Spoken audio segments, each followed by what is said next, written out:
Hello there, welcome to the pilot episode of the Purgatory Podcast.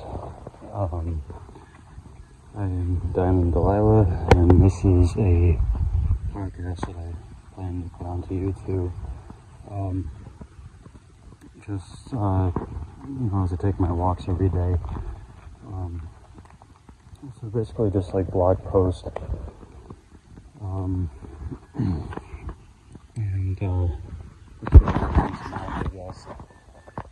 I will say that I improvise during these episodes. I don't plan anything out, and you might hear me say or repeat of words like or like, and I don't do that intentionally, but yeah, just keep an open mind if you do come across this you want to listen to it. So, I've obviously tried to record, obviously to myself knowing, but I tried to record a podcast for a while, and I have several of unreleased recordings on my phone. So what I'm going to do is I'm going to just treat this as the first episode, and I'll upload all the other stuff too, but I'll treat this as the first episode because I really want to try to get better at this.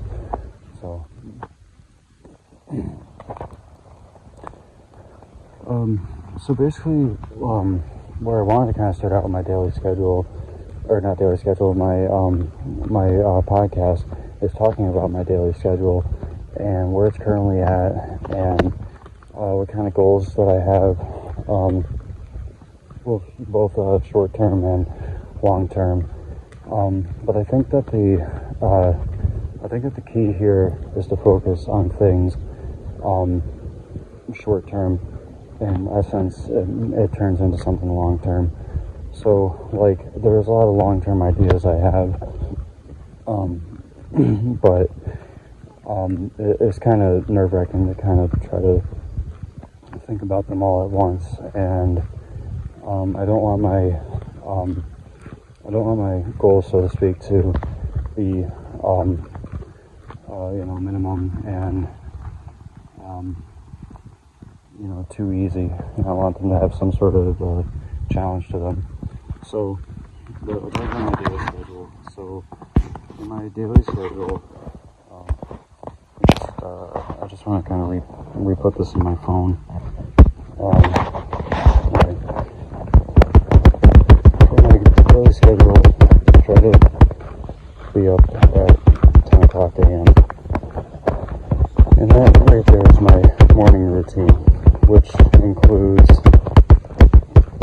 dream journaling, which I've been doing for a while now. Dream journaling is where you write down the dream that you had the night before, if you can remember it. I kind of got into that study. It's like end of 2012, early 2013. I was reading these books from Dream Virtue about angels and spiritualism, and got into dream studying. And dreams are a very beautiful and interesting thing if you can get into them. I've talked a lot about this in previous recordings, so there's not much that I really want to add too much because I don't want to keep repeating myself. But all I'll say is that the dream journaling thing I'd like to get better at, because I don't remember everything I dreamt about, but I remember like some stuff. So I try to write down anything that comes to my memory. After that, I have my breakfast, but I have my breakfast while I'm cleaning my room. So basically my breakfast is a weird drinking combination that I've created. It's all powder, so it's a vegan protein powder, tea leaves. Right now it's Earl Grey.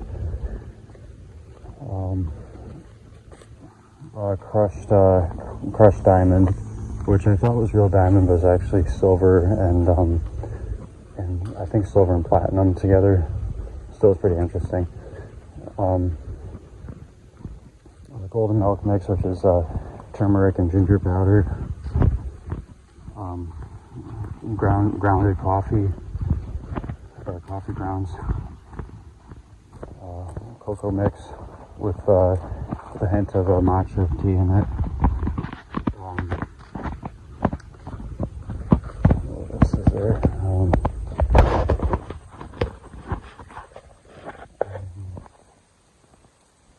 Drawing a blank here. Oh yeah.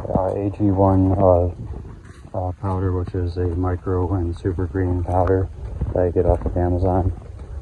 And what's the last thing? Oh, acai berry powder with mushroom and matcha tea mix and chia seeds. And I mix it all together with 1/4 cup of oats. And I mix it all together in a 8-ounce mason jar, and that's my that right there is my my morning drink mix. And I like to get better at my eating habits. So I do a food journal. I try to like to get better at that. Today I had my morning drink mix, and I had 1 cup of sriracha peanuts. Good. Okay. In bedroom, that's just like I learned that from Japanese minimalism. It helps me to kind of wake up in a more relaxed state, and I look at it as like a form of meditation. Then 10:30 a.m., which some days are obviously easier than others. I go out and I do my farm chores. So my farm chores are on my days of their work. I give water to the horses, and I clean their paddocks and runnings. During the summer, and basically any season except for winter. These are done by about noon. So before this month started, I spent the last week of August trying to figure around with ideas, and I've been doing yoga for on and off since like 2012, and I really enjoyed it, but lately I just haven't really had like much of an interest. So I know I didn't really want to say about long-term goals, but I like to kind of pause that, and I'd like to get back into yoga at the beginning of 2026. I think that would be a very good idea.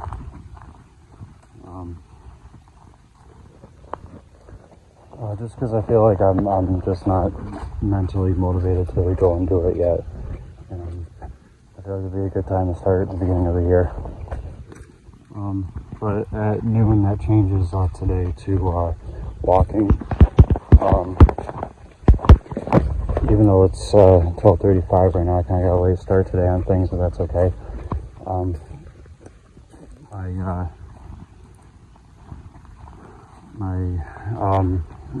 I feel like I can have a little bit more enjoyment out of walking and doing these podcasts. And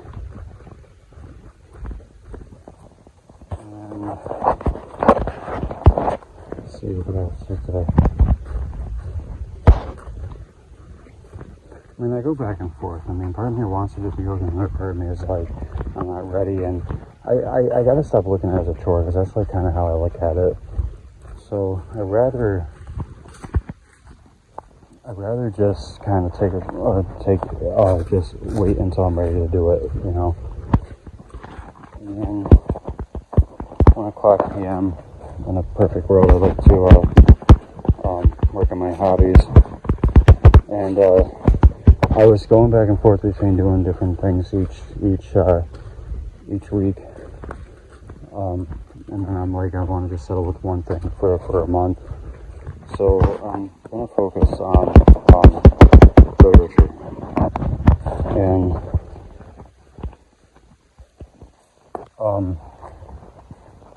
my goal, so to speak, for literature is to finish my autobiography. And I'd like to try to do that in a week time.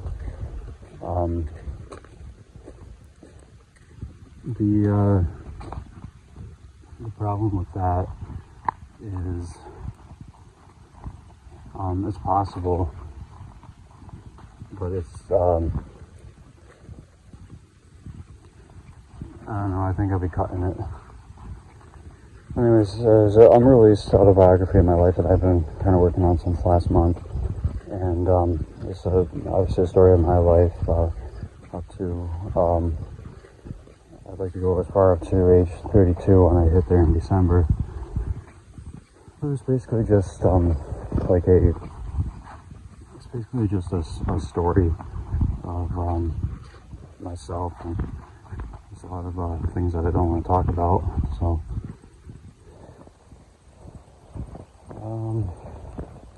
but yeah, that's I'm gonna get to like chapter 9. I'm gonna say. So, I don't know, I'm gonna work on it today and see how far I get it, and then I'll decide if I want to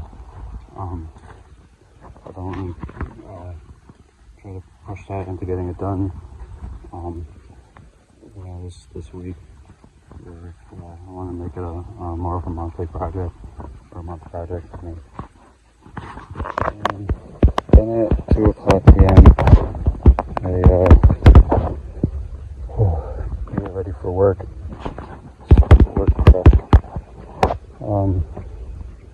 Really much of this one, just make sure that I have everything ready and take my shower and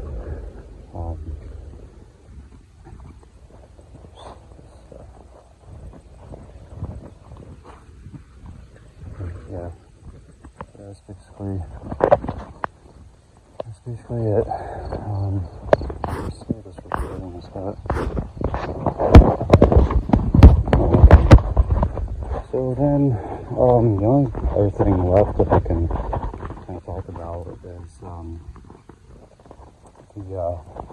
the 6 pillars of self-improvement, which is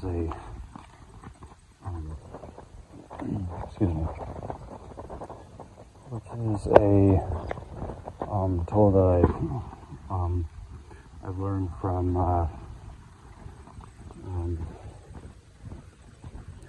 the Illuminati website, which I know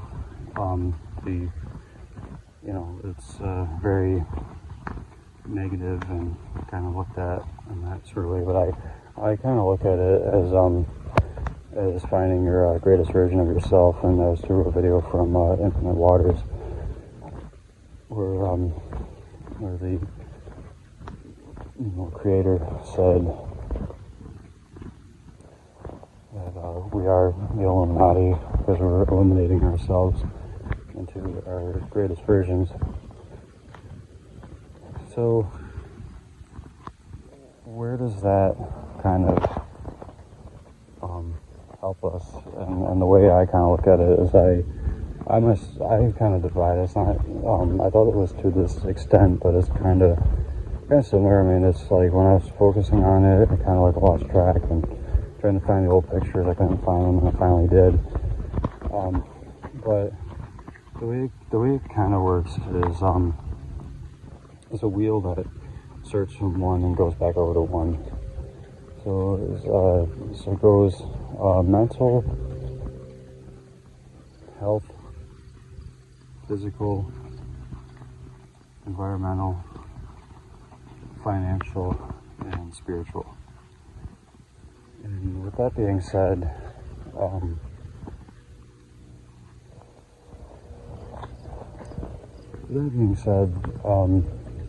we kind of look into like those 6 areas and what does your greatest version look like, and it could take a long time to finally get it. But for me, so, you know, and I kind of like want to kind of talk about like this week and where I kind of see things. And, you know, for this week, I'd say that my focus on mental is, is to work on my anger.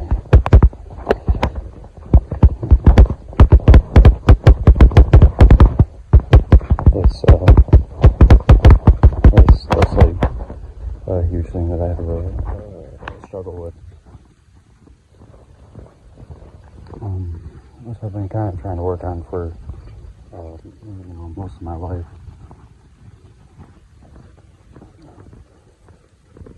My weekly goal for health would be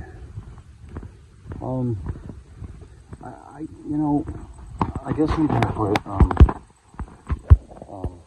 overeating, because I overeat like crazy. I eat on impulse and end up spending money that I really don't have and end up throwing it up because of eating disorders.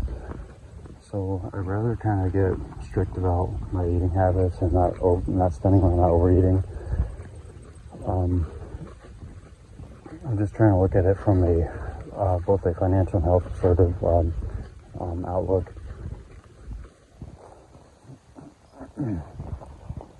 My goal for physical is to just do my daily walks. That's what I got for that.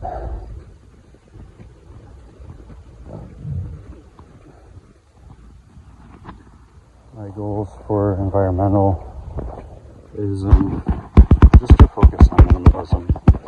I kind of started doing that and listening to a podcast recently.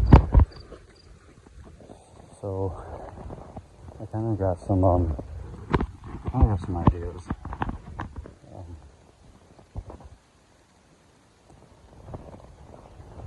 As far as financial goes, so right now I work as a CNA, and I get paid quite some good money for what I do, but I also work like 14 hours a day, so I bring in quite a bit of money. I'm kind of focusing on Christmas right now, but my goals for this week is to pay my bills, and I want to get a new house for my rooster Ringo, and I'd like to start working on one of the Christmas gifts for my best friend. So just gonna put Rachel Xmas. So hopefully I can get that before it goes out of stock, because it's running extremely low, and someone tells me it's probably gonna go out of stock before I can even get my hands on it. So there's nothing you can do about that. And then lastly, spiritual is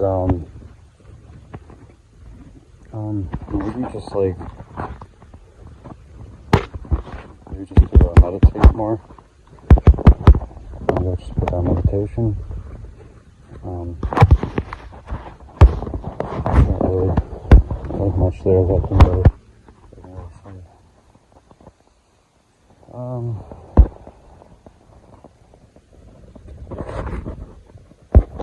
So then that's that. Let's see here. I guess what I can kind of do now is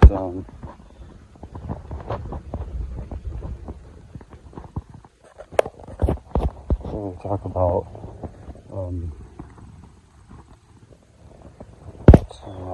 old stuff I remember on my phone. I did that before. Kind of took some, kind of like read up on some old ideas and.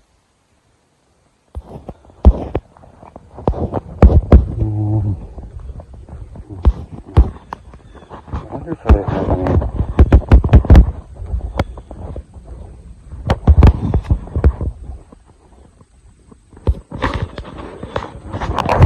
information on podcast.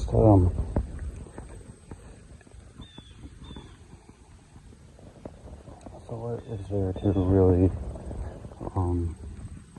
talk about? It's hard because you're kind of thinking on improv and you don't really have like a set of a list of ideas in front of you.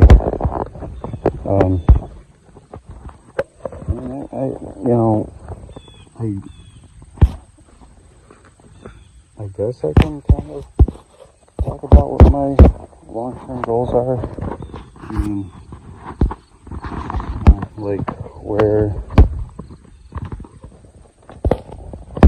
I guess I can kind of do that. So let's just say, let's say September goals. And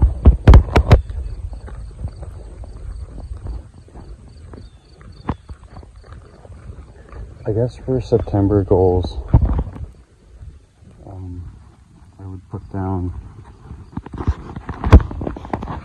obviously I would like to finish my autobiography.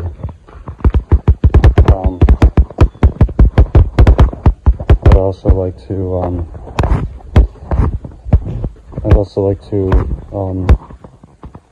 complete my Eleanor book.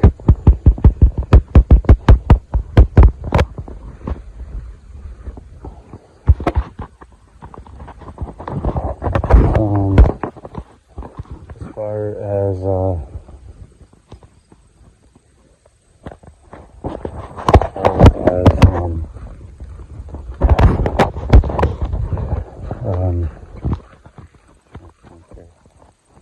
I think it has actually changed. I walked to a half hour. If anything.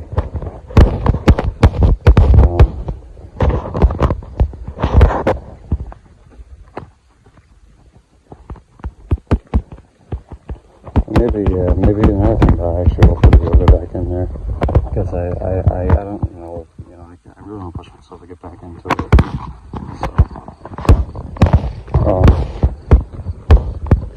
But yeah, then,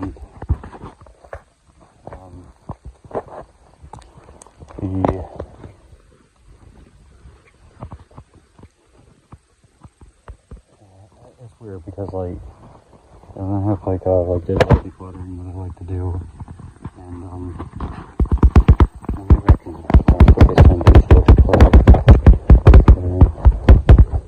and,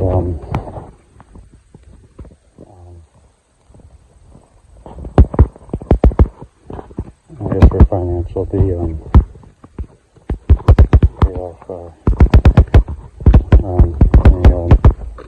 any so to speak bills that I have.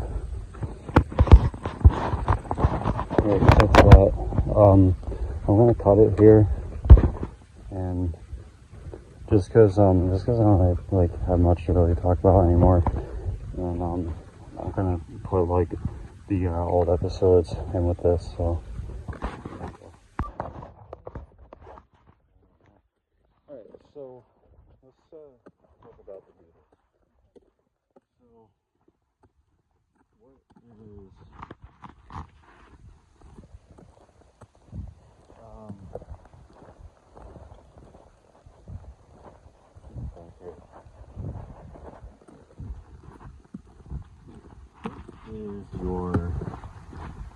if you can think of them, what is your favorite song from George Harrison?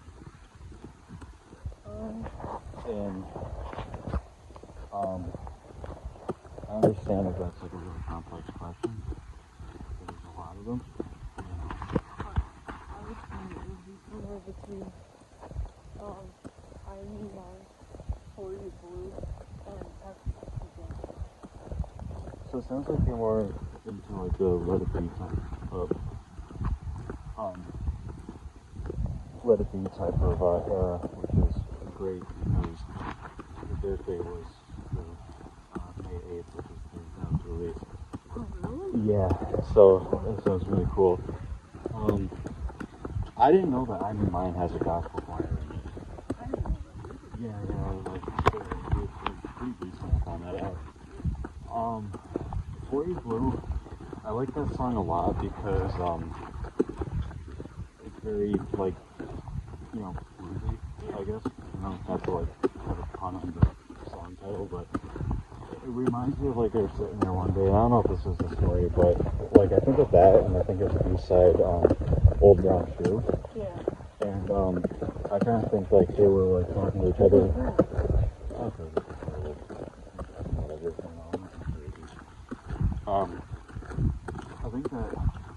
I'd like to think that they were like hanging out one day and were like, okay, do you want For You Blue on here or do you want Old Brown Shoe? And I kind of wonder like if you like if like the album had Old Brown Shoe versus For You Blue, you know. I will say one of my favorite parts of that song is where it's just like strict guitar for like 3 seconds and he's like, go, Johnny, go. Yeah, so it's funny that you mentioned that because, was that For You Blue or Old Brown Shoe? I can't remember. I think it was It was For You Blue, okay. It's funny you say that because, Go Johnny Go, we got that from, Chuck Berry, Trying to Be Good. Oh, yeah. And then, Bop, it sounds like saying Bop Cat Bop and saying Walk Cat Walk. Yeah. There's a song called Catwalk, and I forget like who did that song, that's where we got that from. And then, Elmore James, Nothing on This Baby, there was an original guitarist named Elmore James. Yeah. So that's where we got that from. Same Old 12 Bar Blues, that was, 12 Bar Blues was a blues scale that, they would, play. And they had a song in the Anthology series called, 12 Bar Original. So, as for me, I'd say my favorite George Harrison song, maybe because of like the positivity in it, I really enjoy Here Comes the Sun. Oh, yeah. But I'll say there's a lot of them I really like Think for Yourself, another one I like. So I think if I had to choose a second favorite, it'd probably be Wild Monkey by Johnny Reed. I think that one just has a really strong emotion to it. Yeah. Well, let's go with John Lennon. Do you have a favorite song of John Lennon's? And that one, I know, just like it's Paul McCartney question, I know that is going to be like very wide, because there's a lot to choose from. Question is, who sung Hopeless? So that was a Paul song. Okay. So the story with that was that, alright, so that's a pretty complex story. During the White Album sessions, Paul heard a song from The Who. It was supposed to be, they read it in the news article that it was supposed to be like a really loud, in-your-face heavy song called I Can See for Miles. And I listened to the song before. It's actually a really good song, probably one of my favorite songs I've ever heard. There's a huge difference between the Who and the Beatles. And, I'm always kind of say the Beatles are my favorite band. But talking musically, just singing's out of the equation, but I think Roger Godfrey, the singer of The Who, I think he did a phenomenal job with the song. And actually, if it's not my favorite vocal thing he's done, it's definitely one of them. Because he can do long sustained notes during this song. On a music level, I've always felt like The Who had more musical talent than the Beatles. If you think of and I'm not taking a shot at the Beatles, Ringo's always going to be my favorite drummers. But Keith Moon, the drummer of The Who, had such a phenomenal drumming style that like I can't even compare it to the Beatles. The guitar, it's hard because I focus a lot with the guitar and the bass, but I feel like they have like pretty good musical talent there. But that song really is, the song is in your face from a musical rock standpoint. Yeah.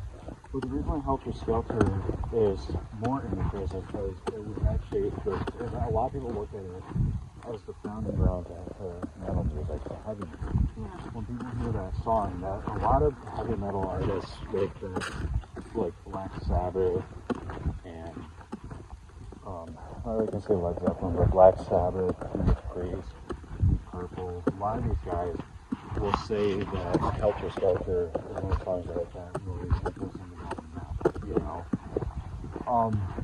So what is weird though is that Paul wanted to leave his song, and when they did, they started recording for Helter Skelter.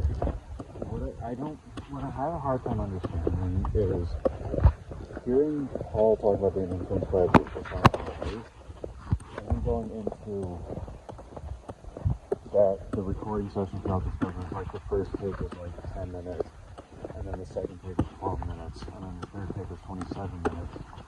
It's hard to imagine that you're trying to recreate a heavy in-your-face song that when you read up on the 27-minute version, it's supposed to be like an extremely slow, bluesy version of what you hear on the album, which I've always wanted to hear, but I've never seen the light of day. But they talk about that the song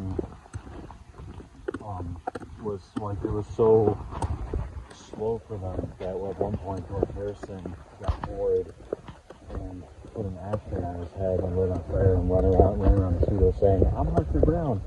Arthur Brown during that time was a crazy musician, singer of a group he called The Crazy World of Arthur Brown, where he would go on stage, he had like 13 or something, he would go on stage and he would put an ashtray on his head and he would lit it on fire. Just when George Harrison got that. Yep. So, but to answer your question, your original question, who's singing Helter Skelter, that was Paul. That was Paul's song. And he played, it was one of the rare occasions where he actually played guitar in the song. He played rhythm guitar, George played lead, Ringo on drums, and John played the bass.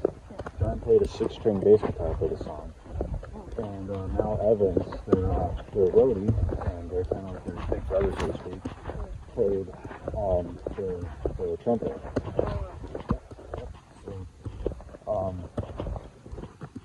But yeah, that's that. So do you have any favorite Lennon songs that you can think of, or how about this? Why don't we go to pick an album? Pick any album. And it's kind of funny because I don't think there's one Ringo song it's sad. Okay, so that's obviously an album of George and Ringo. So before I go into that, we have a favorite Ringo song because I love Oxford as well.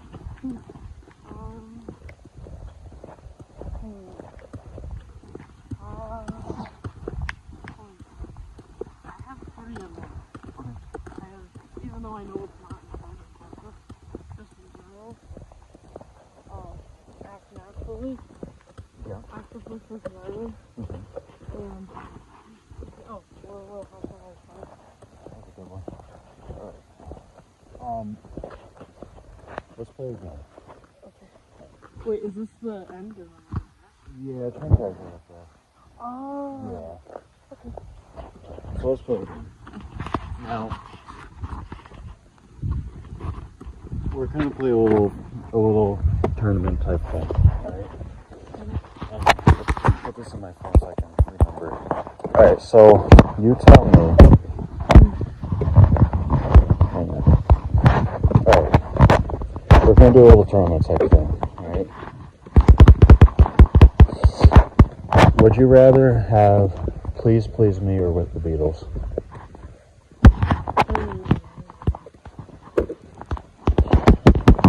They're both really, really good.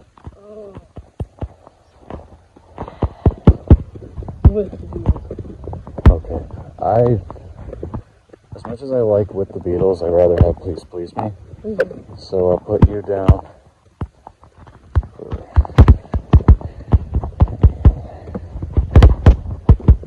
Okay. Would you rather have A Hard Day's Night or Beatles for Sale?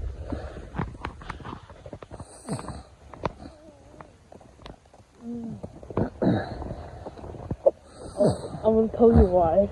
Yep. I picked. That's a song on the A Hard Day's Night album. Tell me why. Yeah. I picked Beatles for Sale because I know where you're going with this. when I was going through a lot of stuff at school before they, started phones and any crap. I would listen to my, Oh. Damn right. I would listen to my full Beatles song. Oh. And there were certain songs in there that I could relate to on a personal level. I don't think I would have gotten through my grade if I had known about them. That's really cool you say that because Beatles for Sale was released on December 4th, which if you don't know this already, but that's my birthday. Oh, wow, dude. Oh, I wasn't sure if you did or not. Here's a really hard one for you. Yeah. Help or Rubber Soul? I'm gonna go Rubber Soul too because I feel like I relate to it on a personal level. I'm gonna tell you a quick story. Yeah. I had this dream. This was like 10 years ago. Yeah. I'm in this room. I don't know what room it is. I don't mean to sound dramatic. I'm in this room, and it was blurry. Like imagine spinning around. It's like just like a blur, right? Yeah. And I could see my grandfather. He takes this album, like this vinyl album, and throws it down like a frisbee. Gee. Hand to God, right? I looked at this thing. It was a picture, right? Yeah. It was a picture of the Beatles. Oh, it's coming. Yeah. Alright, so continuing on to our story. So, tell me, Help or Rubber Soul? Oh, yeah, the story. That's right, I'm sorry. He So, threw the vinyl thing at you. yeah, and I picked it up, and it was a picture of the Beatles from the Rubber Soul days. Yeah. And it was like a photo shoot session, right? Yeah. I swear to God, and to God, no lie, I've never seen that picture before in my life. The next day, Grandma Isabel sends me this thing on Facebook. Yeah. It was the exact same picture from my dream the night before. So you had like deja vu. Yeah, I've had that before. Alright, so, but yeah, I feel like I relate to Rubber Soul on a personal level. So yeah, you did say Rubber Soul, yeah, that's right. So I would say Rubber Soul. I swear I just saw it.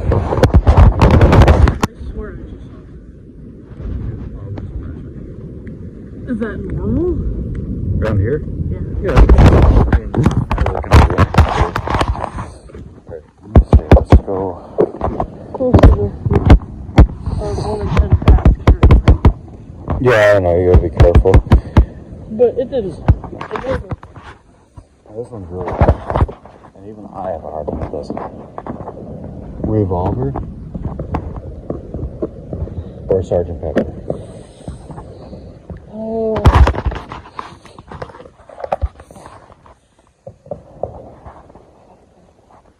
It's really hard for me. There's so much stuff in Sergeant Pepper that like plus Sergeant Pepper was in the Yellow Submarine movie.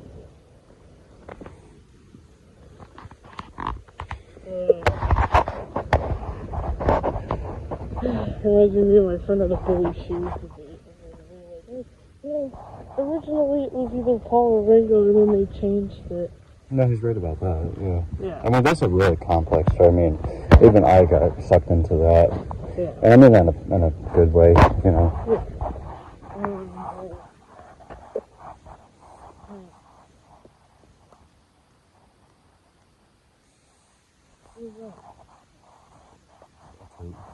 A treat.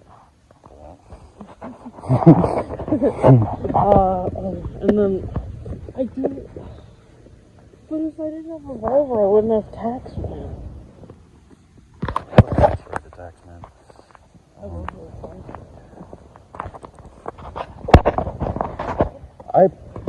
As much as I like Sergeant Pepper, I I personally go Revolver because that was really like the first album I listened to from the Beatles, and it really like has like it's like pre-Sgt. Pepper. Yeah. And I like the whole black and white style to it.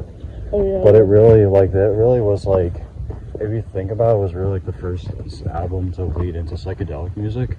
That's true. Yeah, I would have to go with that. Although I do like Fixing a Hole.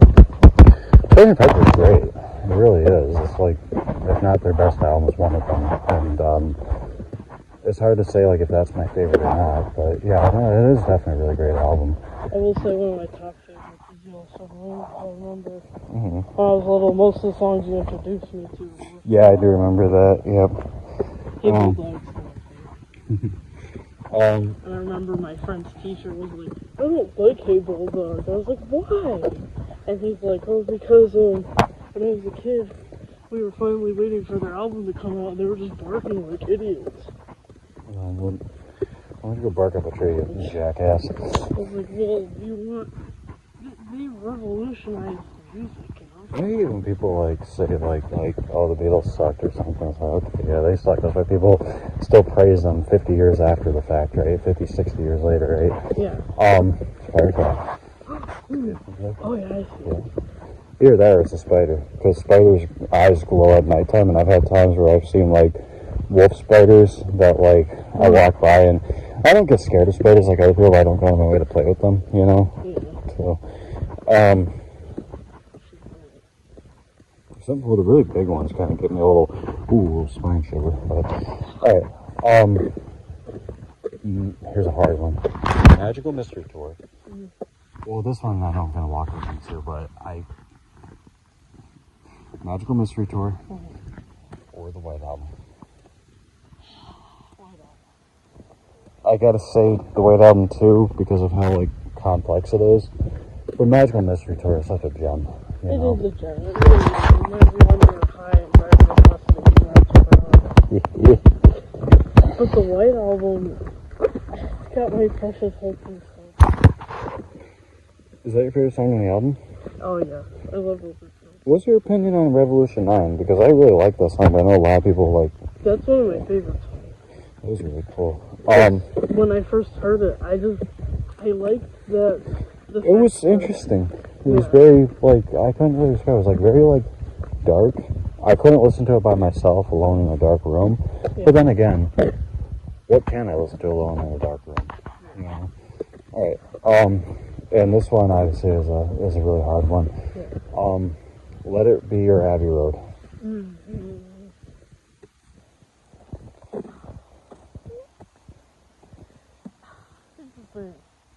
I love Abbey Road. Abbey Road, sorry to cut you off. Abbey Road is actually my favorite album. Is it? And it took me a while to come to that term, but yeah, because it showcases their whole career, like their knowledge and how they matured and how they grown together as a rock band. Yeah. It was made up during the Let It Be sessions and a little extra, and it was supposed to be like their final album.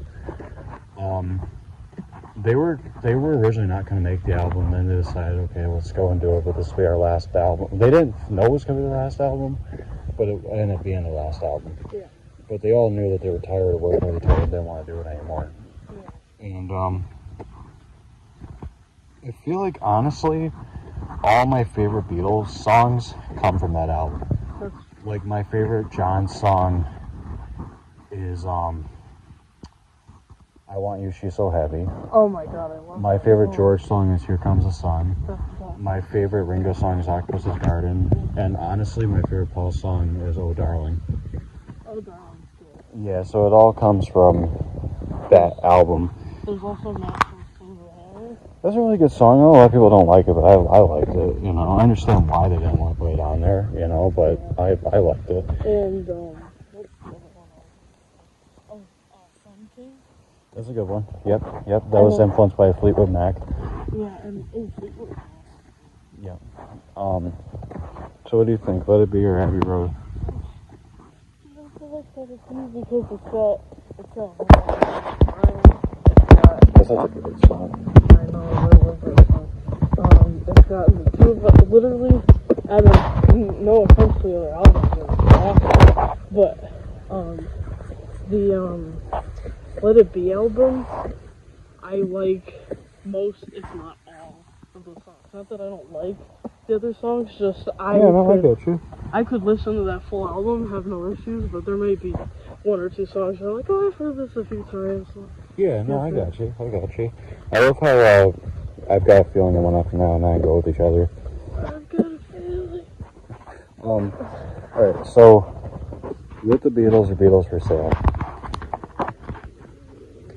I kind of feel like I know what the ending result of this is going to be, but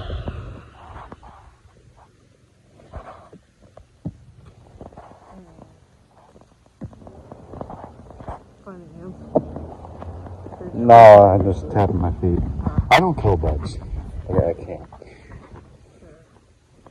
Sometimes I think about it when I kill an accident or something. I'm like, what if someone just crashed their giant farm and I just always did that?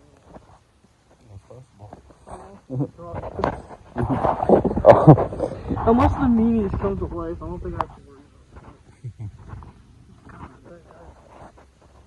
about it. Because Beatles for Sale is the album that has them all in the coats and like the orange and green My dots birthday. on the back. Yeah. And then With the Beatles is the album that has like the blue thing with them and like 5 pictures of each of the members. No, those are Hard Day's Night, kid. Oh, right. Yeah. The Beatles for Sale was like they had George's first original song on there, and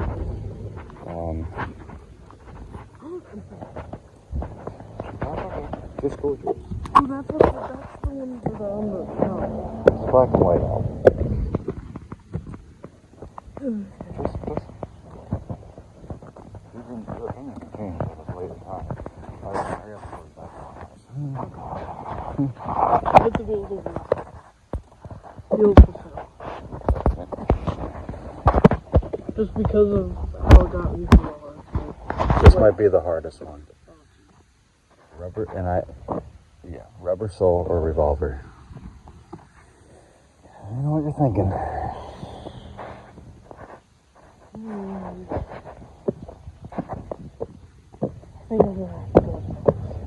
Wow. No, there's nothing wrong with that. I was just surprised. Just because, It's okay. especially because Mom's songs were there. Okay, Rubber Soul or Beatles for Sale? I personally gotta go Rubber Soul. It's one of my top favorites. I have a shirt of it. The White Album or Let It Be? White Album. Okay. And now the final question. So, what is Elena's favorite Beatles album? Is it Rubber Soul or is it the White Album? I kind of feel like I know what it's gonna be. Let me reminisce. Okay.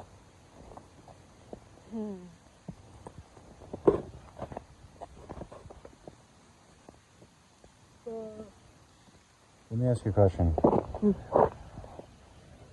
If I let you drive my car,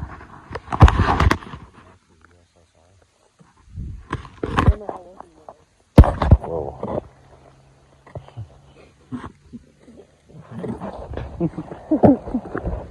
I would say.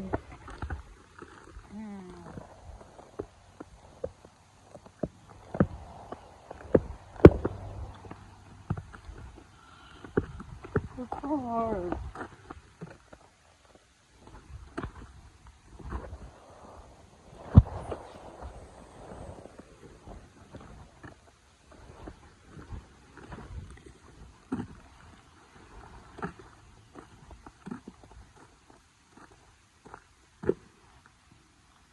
Oh, did you see me? Those idiots are filming the guy.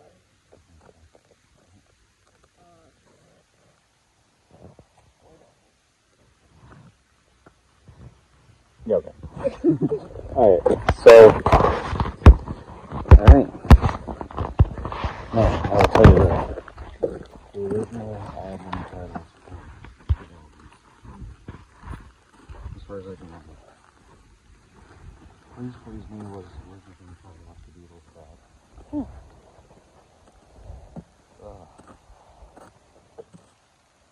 Well, what's originally going to be called 8 Ornithology. Oh. Oh, they can't wait. It's funny because I was on Beatles for sale. Rubber Soul is going to be called Beatles on Safari.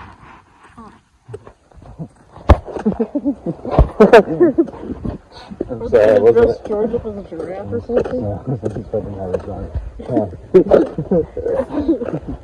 Oh.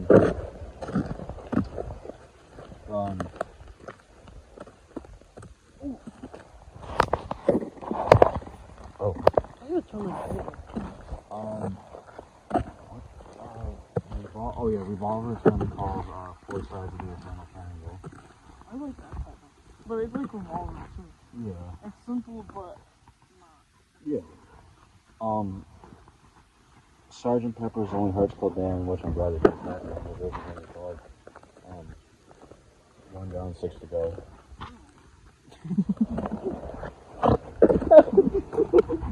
I'm serious. I know, I thought the same thing. I don't like that. 1 down, 6 to go? You need 5 fingers? I know. It didn't make any sense to me either. Oh. Because there's not like, apparently it's supposed to be a contract type issue or something, I don't know, but, No. I know. 1 down, 6 to go. Oh yeah, I really like that album, 1 down, 6 to go. This one actually is probably my favorite, if not my second favorite. The White Album was originally called A Doll's House. Yeah, you know. Let It Be was obviously going to be called Get Back. And, the White, or not the White Album, Abbey Road was originally going to be called Everest. No. No? I vote for Abbey Road. No. Yeah, but at the time that they were making it, no one knew that it was going to exist until it came out. Well, It was boring. Well, I was in the They'll put you in a barn. They'll put you in a barn. Where's the barn? Originally, the last photo shoot, they were going to fly to Mount Everest. Yeah, and they were going to do a photo shoot at the base of the base camp in the mountain. They're gonna make him climb the top. This is like their last photo shoot because you're gonna die.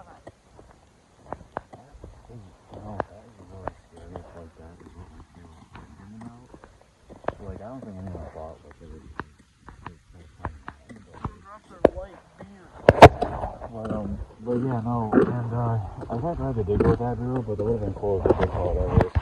But funny story about Mount Everest, because that's like really, like, I like talking about that too. Yeah. You know there's no plane that actually takes you directly to the mountain? It actually takes you to, I think it's like 10 miles away from the mountain, not longer. But yeah, so they actually trying to cost $100,000 to climb the mountain. Oh. And there's no guarantee that you're going to make it. And there's a lot of people that have died on the mountain. But yeah, that's that. Something about, like, especially cave divers, I don't know what possesses you to do that kind of thing. I mean, I know sometimes people just want, like, an exciting thrill,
they would do like a photo video package.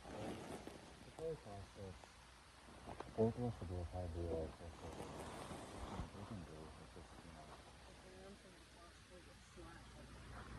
No, well, no, you would.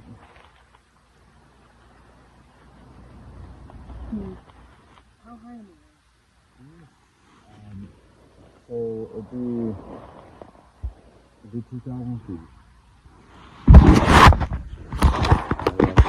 Listen, you're fine. I'm not gonna do anything there. I'm just really curious. Hey guys, this is a audio recording for the Rocker and Friends show, and I figured since I finally did my documentary on my story, kind of been thinking about this a lot, and I decided that I actually do want to go through with creating some content for a return for Dark Rocker. Before I continue on to this,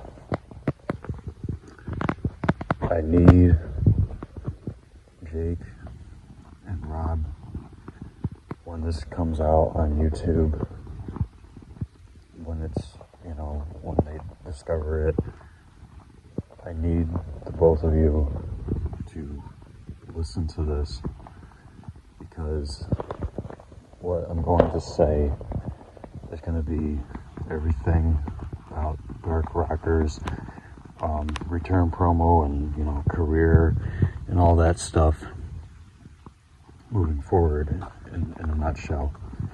I'm going to explain what is going to happen, and it's a massive thing on the whole viewer discretion is advised type of theme. Don't say I didn't tell you so. Don't get offended.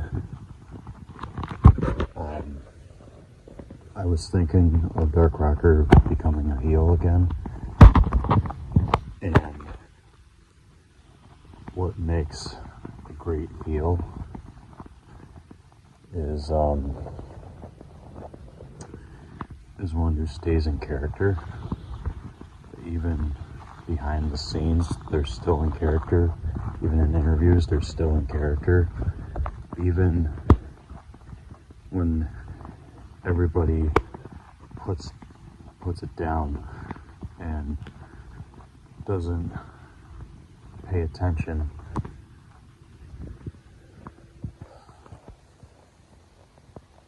and thinks that the coast is clear, so to speak, they still play in character. With that being said, I'm going to explain how the character is going to come back, what it's going to be about, and we're just going to go from there. So, today is July 7th. It's midnight.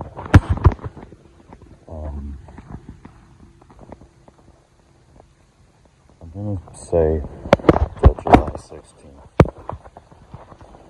which I understand is just a few weeks from. It's like a little over a week away. July 16th, we're going to do Rocker Wednesday. Doug Loves is going to be a character called Cam Bean Johnson. It's going to be a comedy character, and the story is that Doug Loves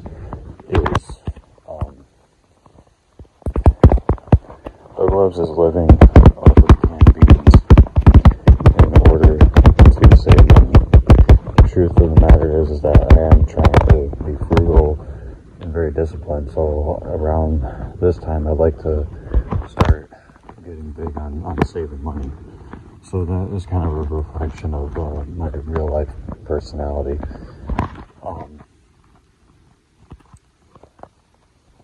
He's going to introduce a show called Bonding Johnsons.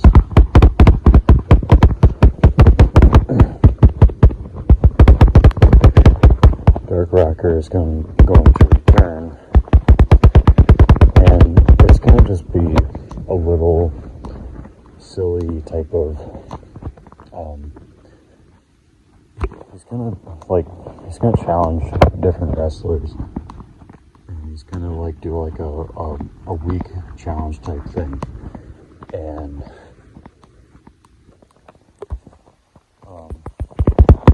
it's going to be random wrestlers from UW's past. And the first one is going to challenge Ace, who has not been in UW since like 2009 and has not even spoken to Rocker since then. So Rocker's going to end up challenging Ace, and we're not going to get we're going to get like some sort of like some of a message from Illumination, but that's basically it. You know, it's not really going to be like a lot to it, and it's like the most is basically going to be based on Doug Loves' obsession with canned beans, and there's not going to be like Rocker's going to come across as like this, like he's gonna come in as Glenn Rocker to kill off the Dark Rocker character. And the whole theme of this is to kill off Dark Rocker, but I want to slowly but surely turn him into a massive heel.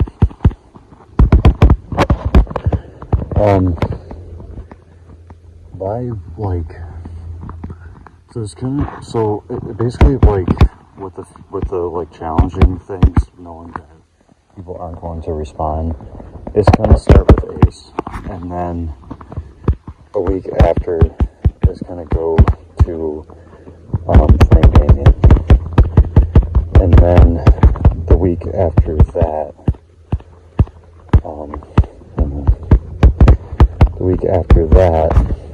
it will go